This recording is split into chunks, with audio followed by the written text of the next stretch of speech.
como eu terminei falando de oração, né, nas minhas últimas palavras do ano passado, eu queria começar falando de oração, para nós prestarmos atenção na nossa vida de oração. Efésios capítulo 1 vai me ajudar nisso, verso 15. A palavra de Deus diz assim: por isso também eu, tendo ouvido a fé que há entre vós no Senhor Jesus e o amor para com todos os santos, não cesso de dar graça por vós, fazendo menção de vós nas minhas orações, para que o Deus de nosso Senhor Jesus Cristo, Pai da glória, vos conceda espírito de sabedoria e de revelação no pleno conhecimento dele, iluminado os olhos do vosso coração, para saberdes qual é a esperança do seu chamamento, qual é a riqueza da sua glória, da glória da sua herança nos santos, e qual a suprema grandeza do seu poder para com os que cremos, segundo a eficácia da força do seu poder, o qual ele exerceu em Cristo, ressuscitando dentre os mortos e fazendo sentar à sua direita nos lugares celestiais, acima de todo principado e potestade, poder e domínio, e de todo nome que se possa referir, não só no presente século, mas também no vindouro.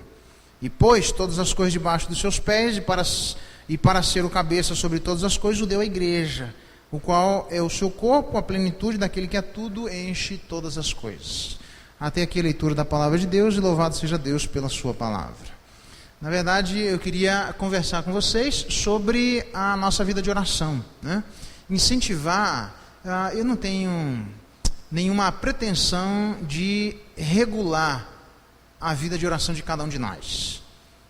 Seria uma pretensão, uma ingenuidade da minha parte, né? Eu não tenho esse poder de controlar, e nem pretendo ter, né? Nem tenho essa cobiça, como a gente encontra às vezes. Mas eu gostaria de incentivar a vida de cada um de nós nessa noite a observar, ainda que brevemente, esse texto, que é uma oração de Paulo, quando ele diz: por isso também eu, tendo ouvido a fé que há entre vocês e o amor para com todos os santos, não cesso de dar graças por vós, fazendo menção nas minhas orações. Então Paulo agora vai dizer o que é que ele pede para a vida daquela igreja, a igreja de Éfeso. Ele diz no verso 17, para quê? E aqui ele começa qual era o objetivo das orações de Paulo, em razão especificamente da igreja de Éfeso, e que, penso eu, que certamente pode ser imitado por nós, e termos também os mesmos objetivos de Paulo nas nossas orações pela vida da nossa igreja. Mas não só da nossa igreja, mas pela vida de todos os santos, pela vida da igreja de Jesus Cristo, não dos últimos dias, né? Porque daí é uma maldadezinha minha, mas é uma igreja de Jesus Cristo em todo o tempo. Né? Em todo o tempo em que nós temos vida, nós oramos pela vida da igreja. Qual é o conteúdo das nossas orações? Então a gente pede por um monte de coisas. Talvez a gente peça pela saúde. Geralmente é o que acontece, é o que predomina, né? Ora pela saúde, porque o fulano precisa fazer uma cirurgia. Não há nada de errado com isso, tá? Porque o fulano precisa fazer uma cirurgia, o outro lá está doente. Nós passamos algumas dificuldades aí no final das férias, um pouco de saúde, dificuldades estomacais, né? Aí eu estava talvez ansioso demais, eu já estava me acostumando lá, passei uma dificuldade para me acostumar com o mar. Aí quando eu venho para cá, de novo passei uma dificuldade estomacal, né? Eu estava com maresia, melhorei, vim para cá, fiquei com terrazia, né? Aí eu cheguei aqui, eu estava animado com o mar, agora eu estou no meio da terra de novo, sem mar. Aí não tem jeito, né?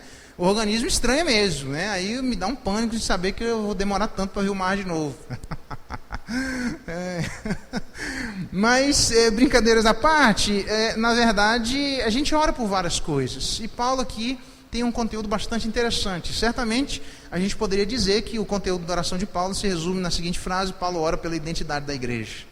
Na verdade, essa identidade qual é exatamente? É a identidade que se reflete no chamado da igreja. Verso 18, iluminados os olhos, olha, verso 17, né?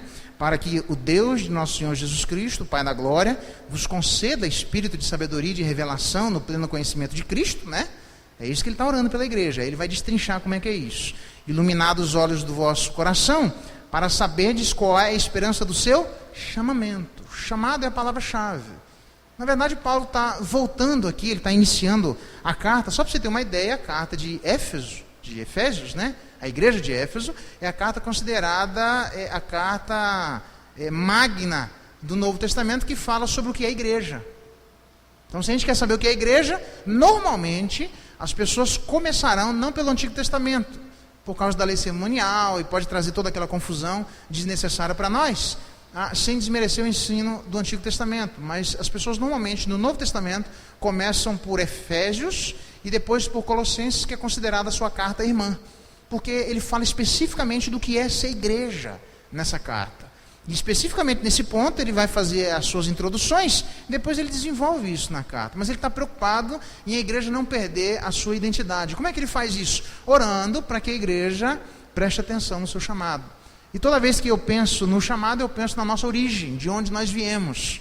Porque quando nós nos lembramos do nosso chamado, nós vamos lembrar, por exemplo, de palavras mais ou menos assim, da nossa santa vocação, né? Que não é uma vocação pobre e nem é uma vocação maculada, é uma vocação santa, é uma vocação que foi chamada para termos comunhão com Cristo.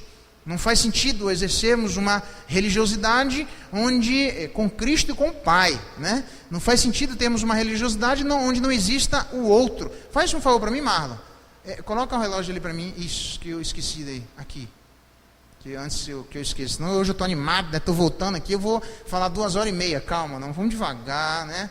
O cara ligou para mim, e aí pastor, já está com 365 mil células, eu falei, calma aí, mano, cheguei ontem, vamos devagar, né? Estou pensando no mar ainda, estou tirando o sal do couro, né? Vamos devagar ainda, né? Estou trabalhando, mas né, não precisa apavorar tanto não, né? Eu chego lá, né? Então, Paulo aqui está preocupado com a comunhão nossa com Cristo, com o Pai, por exemplo. Só para a gente se lembrar disso, nenhum momento é ensinado que nós façamos oração a Cristo. Sempre é ensinado na Escritura que nós façamos oração ao Pai. Portanto, Jesus Cristo é mediador. Não faz sentido que nós oremos a Ele para ser mediador de quê? Se nós estamos falando com Ele. Ele tem que ser mediador entre duas pessoas, então tem que ter um terceiro. E esse terceiro é o Pai, né? Ensina-nos a orar, porque nós não sabemos se orar como convém. Então ensino. A primeira palavra que Jesus Cristo nos ensinou foi Pai. Mas de quando em quando existem umas coisas estranhas no meio da igreja. Quando nós oramos a Ti, Cristo, e começamos a falar com Jesus Cristo, eu entendo, eu acho estranho. Eu confesso que eu acho estranho. E a nossa origem deveria nos lembrar disso, a nossa identidade. Que Ele veio para mostrar quem era o Pai. E o tempo todo Jesus Cristo diz, olha, eu estou falando, e o que eu falo, eu não falo de mim mesmo. Eu falo do meu Pai, mas vocês não gostam, porque vocês não gostam do Pai. Vocês não gostam de mim, mas na verdade vocês não gostam daquele que me enviou. E Ele começa a demonstrar que a mensagem dele não é dele, mas é daquele que o havia enviado. Portanto, a igreja, quando fosse relacionar, deveria se relacionar não com Ele diretamente, mas com seu Pai, que é o nosso Pai. Por isso que Ele diz, eu vou para o meu Deus, para o vosso Deus, para o meu Pai e para o vosso Pai. Então a igreja jamais deveria se esquecer que o nosso papel é nos relacionarmos com o Pai. E eu fico a me perguntar nas nossas orações, eu fico a me perguntar no nosso cristianismo, eu fico a me perguntar no nosso exercício religioso, aonde é que está a figura do Pai na vida de cada um de nós, se todos nós fomos, por exemplo, adotados. Se para ser adotado e nós somos filhos, tem que ter um Pai. E aí quando nós olhamos para a nossa origem, nós nos lembramos disso. E por isso Paulo diz que a gente deve se lembrar do nosso chamado. Porque quando a gente volta para o nosso chamado, quando a gente volta para a nossa origem, a gente volta lá para trás e a gente começa a fazer sentido todas as coisas. Então a melhor coisa, quando você está no meio da sua caminhada, 5, 10, 15, 20 anos de vida cristã, está lá no meio, seja qual for a circunstância de vida cristã que você viva, porque elas são absolutamente diferentes, mesmo que todos estejamos no mesmo espaço, físico, mas elas são experienciadas de maneira diferente, porque Deus tem uma educação personalizada, direta à vida de cada um de nós. Ele trata com seus filhos de maneira pessoal, por isso é um ser pessoal. Então Deus não faz a mesma coisa na vida de seus filhos, Ele tem jeitos diferentes de tratar com a vida de seus filhos. E dessa forma, se você está lá no meio da sua vida cristã e tiver alguma dúvida, o que é que eu e você deveríamos fazer? Olhar para trás, para o início, para o chamado, para o começo. E aí estas coisas, a liberdade em Cristo, a paz de Cristo, o corpo de Cristo, sermos de Cristo, o pertencimento que nós temos, deveria ressaltar e realçar no coração de cada um de nós, o que significa dizer que nós estamos sendo chamados por Deus para termos comunhão com Ele e com Cristo, temos santidade, temos liberdade, temos paz, sofrimento, glória, uma vida completamente nova. Isaías diz que Deus nos chamou para trilharmos caminhos desconhecidos, por cada um de nós, porque estes caminhos eram absolutamente estranhos. Aliás, ele vai dizer isso em Éfeso, né? Na igreja, na sua carta aos Efésios. Vocês antes eram estranhos e alheios às promessas de Deus. Nós éramos estranhos. E esses caminhos agora, de Isaías, o texto que eu li na liturgia lá, às vezes a gente faz pactos, alianças, às vezes a gente se compromete nos relacionamentos, porque na verdade essa nossa relação com Deus ainda é estranha para nós mesmos. E aí a melhor forma de nós, indo com o tempo, nos familiarizando com este Deus que nos chamou e que antes éramos estranhos a Ele, é voltarmos os nossos olhos para o começo. Seria, talvez, quem sabe, já que a relação de casamento vale, ele vai citar essa relação de casamento na carta aos Efésios, seria mais ou menos dizer, se você está em crise no seu casamento, o que você faz? Isso vale para o nosso tempo, né? Antigamente você voltaria para as fotos, né? Sim? O pessoal aí que não tinha, quando tinha uma máquina de fumar, tinha muito, não é isso aí? Então um camarada lá, nossa, eu tenho 35 fotos do meu casamento, já era uma barbaridade de coisa positiva. Então se você tem uma crise no seu casamento, você ia voltar para as suas fotos, olha lá. Vamos voltar, onde nós nos perdemos nesse meio do caminho? Vamos voltar no começo? Olha quem nós éramos, olhamos as palavras de amor que nós dizíamos, olha os sentimentos ardorosos que nós tínhamos, e estas lembranças parece que revivificam o nosso coração. Talvez você não é casado e está me olhando com cara assim, dizendo, mas daí, isso não faz parte da minha vida, né, Celi? Muitos aí talvez não sejam essa a realidade, mas você vai se lembrar da sua relação de pai e filho. Que também, se por alguma razão você se perde na sua relação familiar, o que você iria fazer? Olhar para suas fotos e dizer, pai, onde é que nós nos perdemos? Mãe, onde é que nós nos perdemos? Você iria para o seu início, porque o início traz lembranças para nós. E talvez quando a gente volta o nosso coração para o começo, a gente começa a ressituar e pode até se lembrar, eu me perdi aqui, aqui começou uma briga, uma confusão, eu insisti, e talvez muitos de nós repitam palavras que eu ouço direto, como eu queria ter 20 anos, com a mentalidade que eu tenho hoje. Filho, eu daria tudo para estar na sua idade, e para que você tivesse, para que eu tivesse um pai que eu tenho sido para você. Não é isso que nós pais falamos para os nossos filhos? E aí eles dão risada e não fazem a menor ideia que nós estamos falando. Eles não entendem nada. Então eles só vão entender quando eles passarem por a situação. A melhor coisa é voltar para trás. Voltar porque Paulo espera que à medida que façamos isso, a esperança do nosso chamamento deveria regular o nosso discernimento de como nós levamos a nossa vida nos dias de hoje. Essa é a esperança de Paulo.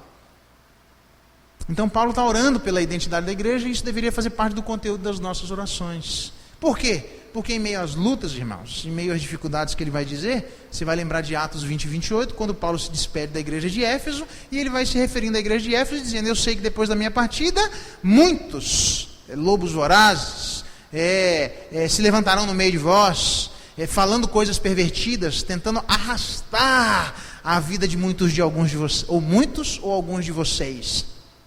E aí ele encomenda-vos a palavra do Senhor e ao poder da sua graça. E ele vai fazendo essa referência, porque ele sabe que a igreja corre o perigo de, no meio das suas guerras, e no meio das suas lutas, no meio das suas batalhas, no fogo cruzado, a gente se preocupa com tanta coisa que a gente às vezes se esquece de quem somos, e se esquece de quem os nossos irmãos são. E nós acabamos achando e taxando por inimigos aqueles que são nossos irmãos.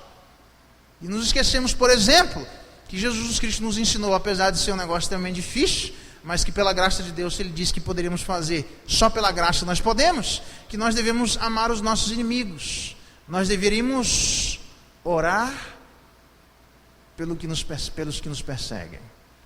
Então, nas nossas orações, Paulo ora pela identidade da igreja para que ela se lembre do seu chamado, ela se lembre da sua origem, e ela se lembre que existem coisas nesta sociedade de Várzea Grande que só irão acontecer. Escute bem o que eu vou dizer. Existem coisas na cidade de Várzea Grande que só irão acontecer de acordo com as orações da igreja. Apocalipse deixa isso bem claro. Muito embora eu não esteja lendo o texto de Apocalipse, eu sei disso, né? Mas Apocalipse fala claro que vem, a igreja ora, os anjos pegam, levam aquelas orações cheias de unção até o altar de Deus, Deus responde à oração e manda fogo para o céu. A igreja ora e há ali um movimento de Deus, da igreja orando e de Deus respondendo às orações, mandando fogo para as cidades, e esse fogo não é para queimar as cidades. Quando a bomba estoura na cidade, ele vai revelar cada um dos selos e o que significa aquela bomba ali. Olha, isso, significa aquilo. E aquelas coisas estão acontecendo, pelo menos no início de Apocalipse, devido às orações da igreja a Deus. Então eu fico imaginando o que é que aconteceu na cidade de Várzea Grande, que foi fruto especificamente das nossas orações. Provavelmente, é uma possibilidade, pode ser que não tenha acontecido nada. Porque nós nos esquecemos de quem somos. Nos esquecemos que nós precisamos orar. Nos esquecemos que a oração acontece muita coisa. Nos esquecemos que quando Daniel, nosso irmão lá do passado, estava orando, aparece o anjo e diz: olha, eu atrasei um pouco porque o negócio estava pegando fogo lá no céu. E aí saiu espada para todo lado, mas eu cheguei atrasado, mas cheguei. Fala, Daniel, homem muito amado de Deus. Tu já pensou que coisa bonita? A gente precisa se lembrar de quem somos, irmãos. Quando nos lembramos, nós nos lembramos que no início da nossa conversão, as orações faziam parte da nossa vida. E elas precisam fazer parte. E nós precisamos orar pela nossa identidade. E uma das formas de orarmos pela nossa identidade é orar para que jamais nos esqueçamos de quem nos chamou, de onde nós viemos.